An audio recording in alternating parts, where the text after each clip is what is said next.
Procrastination यानी चीज़ों को टालना कहीं न कहीं हमारे मिजाज में शामिल हो चुका है और इस आदत का नुकसान हमें लाइफ में उठाना पड़ता है। तो आज की इस वीडियो को देखने के बाद आप प्रोकास्टिनेशन की आदत को ओवरकम कर लेंगे, क्योंकि जो टिप्स मैं आपसे शेयर करूँगा उनको अपनी लाइफ में उतारना बहुत ही आसान है। तो बढ़ते हैं टिप नंबर 1 की तरफ, जो कि है सेट अ क्लियर गोल। चीज़ों को टालने की एक वजह ये भी होती है कि हमें पता ही नहीं होता कि हमें लाइफ में क्या करना है। तो सबसे पहले हमें अपने इंटरेस्ट के मुताबिक एक गोल को सेट करना है, जो कि स्पेसिफिक और अचीवेबल हो। और यहाँ पे आपने एक बात का ख्याल रखना है कि जो भी गोल आपने सेट करना है, एक तो वो अचीवेबल हो, दूसरा वो रियलिस्टिक होगा। अगर आप ऐसा नहीं करेंगे तो एट द एंड आप डिसहर्ट होके उस गोल को छोड़ देंगे। तो आपने इस बात की यकीन दहानी करनी है कि आपका गोल जो है वो एक रियलिस्टिक हो और अचीवेबल हो।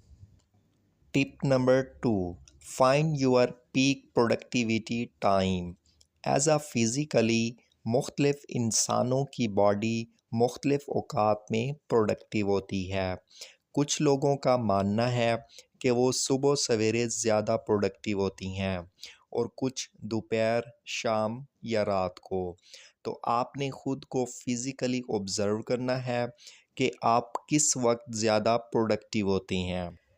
Tip number 3, prioritise your task. सबसे पहले वो तमाम काम जो आप दिन भर में करते हैं उनकी एक लिस्ट बनानी है, और जो काम आपके लिए सबसे इम्पॉर्टेंट हो उसको नंबर 1 पे करना है, और उससे कम इम्पॉर्टेंट काम को दूसरे नंबर पे, और इसी तरह जो लिस्ट में आपने तरतीब रखी होगी उसके मुताबिक तमाम कामों को करते जाना है। Tip number 4, create a schedule. इस तरीके कार में आपने अपने कामों के लिहाज से एक शेड्यूल बनाना है, जिसमें आपने टाइम को मद्देनज़र रखते हुए वहाँ पे आपने लिखना है कि कौन सा काम मैंने किस वक्त में करना है। और ये शेड्यूल आपका डेली बेस भी हो सकता है, वीकली भी, और मंथली और ईयरली भी, और आपने फिर उस टाइम के मुताबिक उस काम को करना है। Tip number 5, use time management techniques. यहाँ पे आप एक बहुत इम्पोर्टेंट टेक्निक का इस्तेमाल कर सकते हैं, जिसका नाम है पोमोडोरियन टेक्निक। यानी इस टेक्निक में आपने 25 मिनट काम करना होता है, और जो 5 मिनट होते हैं उसमें आपने ब्रेक लेना होता है।